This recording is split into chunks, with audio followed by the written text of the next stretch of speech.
നമസ്കാരം. Raf talk ഫുട്ബോളിലേക്ക് അവർക്കും സ്വാഗതം. ആ തീരുമാനത്തിലൂടെ നെയ്മർ ജൂനിയർ നഷ്ടപ്പെടുത്തിയത് 3 ബാലൻഡിയോറുകളായിരുന്നു.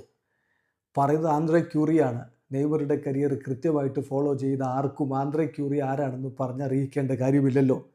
അദ്ദേഹം ഇതാ തുറന്നു പറയുന്നു, നെയ്മറുടെ ആ തീരുമാനം ഒരു മിസ്റ്റേക്കായിരുന്നു, അതുവഴി അദ്ദേഹം നഷ്ടപ്പെടുത്തിയത് 3 ബാലൻഡിയോറുകളാണ് എന്നാണ് ക്യൂറി പറയുന്നത്. ബ്രസീൽ മാധ്യമം ഗ്ലോബോ അദ്ദേഹത്തിൻ്റെ വാക്കുകൾ റിപ്പോർട്ട് ചെയ്യുന്നത്. അദ്ദേഹം പറയുന്നു, ഐ തിങ്ക് നെയ്മറുടെ കാര്യത്തിൽ ആവശ്യമില്ലാത്ത ഒരു എക്സൈറ്റ്മെൻ്റ് ആണ് റോങ് ടൈമിൽ സംഭവിച്ചത്. അങ്ങനെയാണ് അദ്ദേഹം ബാഴ്സലോണ വിട്ട് PSG പോയത്. 23-24 വയസ്സാണ് അപ്പോൾ അദ്ദേഹത്തിന് ഉണ്ടായിരുന്നത്. വളരെയധികം എക്സൈറ്റഡ് ആയിക്കൊണ്ടൊരു മിസ്റ്റേക്ക് അവൻ ചെയ്യുകയാണ് ചെയ്തത്. അത് മിസ്റ്റേക്കാണെന്ന് തിരിച്ചറിയാൻ സമയമെടുത്തു.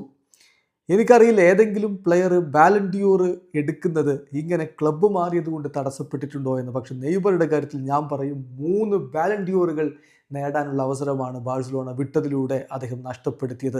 നെയ്മർ യഥാർത്ഥത്തിൽ ബാഴ്സലോണയ്ക്ക് വേണ്ടി ജനിച്ച പോലെയായിരുന്നു അദ്ദേഹത്തിൻ്റെ കളി. 4 വർഷക്കാലം അദ്ദേഹം അവിടെ കളിച്ചപ്പോൾ അവിടെ ജനിച്ചത് മുതൽ അവിടെ കളിക്കുന്ന പോലെ അത്രയും പെർഫെക്റ്റ് ആയിട്ട് ഇണങ്ങി ചേർന്നുകൊണ്ടാണ് കളിച്ചുകൊണ്ടിരുന്നത്.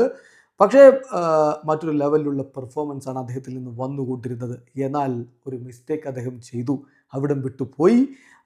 ഇനി അത് പറഞ്ഞിട്ട് കാര്യമില്ല. ഇനിയിപ്പോൾ 2026 അടുത്ത നേട്ടങ്ങളിലേക്ക് അദ്ദേഹത്തിന് കോൺസെൻട്രേറ്റ് ചെയ്യാമെന്നല്ലാതെ എന്തു പറയാനാണ് എന്നിപ്പോൾ ആൻഡ്രേ ക്യൂറി പറയുന്നു. ക്യൂറി ആരാണ് എന്ന് നെയ്മറെ ഫോളോ ചെയ്യുന്ന ആർക്കും പറഞ്ഞു തരേണ്ടതില്ല. എങ്കിലും നമ്മളൊന്ന് വിശദീകരിക്കുകയാണ്. ക്യൂറി ഏജൻ്റാണ്.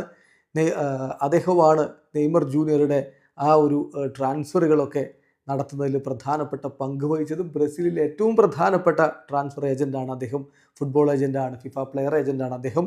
നോക്കുക, ഈ നിലവിൽ അദ്ദേഹം റെപ്രസെൻ്റ് ചെയ്യുന്ന താരങ്ങൾ Yuri Alberto Estevao, Raphael Veiga, Dudu Ederson തുടങ്ങിയവരാണ്. അദ്ദേഹത്തിലൂടെ നടന്ന പ്രധാനപ്പെട്ട ട്രാൻസ്ഫറുകൾ നോക്കുക. റൊണാൾഡിനോ ഗൗച്ചോ PSG നിന്ന് ബാഴ്സലോണയിലേക്ക് പോയത് അദ്ദേഹത്തിലൂടെയാണ്, അദ്ദേഹത്തിൻ്റെ വഴിയിലൂടെയാണ്. നെയ്മർ സാൻഡോസിൽ നിന്ന് ബാഴ്സലോണയിലേക്കും ബാഴ്സലോണയിൽ നിന്ന് PSG ചേക്കേറിയത് അദ്ദേഹം വഴിയാണ്. ഫിലിപ്പെ കുട്ടീഞ്ഞോ ലിവർപൂളിൽ നിന്ന് FC ബാഴ്സലോണയിലേക്ക് പോയത് അദ്ദേഹം വഴിയാണ്. ഒസ്മാൻ ഡംബലെ ബൊറൂസിയ ഡോർട്ട്മുണ്ടിൽ നിന്ന് ബാഴ്സലോണയിലേക്ക് പോയത് അദ്ദേഹം വഴിയാണ്. ആന്റോയിൻ ഗ്രീസ്മാൻ അത്ലറ്റിക്കോ മാഡ്രിഡിൽ നിന്ന് ബാഴ്സലോണയിൽ എത്തിയത് അദ്ദേഹം വഴിയാണ്. എസ്റ്റവായോ വില്യൻ പാൽമിറാസിൽ നിന്ന് ചെൽസിയുമായിട്ട് സൈൻ ചെയ്ത് അദ്ദേഹം വഴിയാണ്. വിക്ടർ റോക്ക് അത്ലറ്റിക്കോ പാരനൈസിൽ നിന്ന് ബാഴ്സലോണയിലേക്കും അവിടെ നിന്ന് വീണ്ടും പാൽമിറാസിലേക്കും എത്തിച്ചേർന്നത് അദ്ദേഹം വഴിയാണ്. ഇങ്ങനെയുള്ള നിരവധി ഹൈ പ്രൊഫൈൽ ട്രാൻസ്ഫറുകൾ നടത്തിയിട്ടുള്ള ആൻഡ്രേ ക്യൂറി പറയുന്നു, നെയ്മർ ജൂനിയറുടെ ബാഴ്സലോണ വിട്ടു പോകാനുള്ള തീരുമാനം ഒരു മിസ്റ്റേക്കായിരുന്നു, അതുവഴി 3 ബാലൻഡിയോർ കിട്ടാനുള്ള അവസരമാണ് അദ്ദേഹം തുലച്ചു കളഞ്ഞത് എന്ന്. വീഡിയോ അവസാനിക്കുന്നു.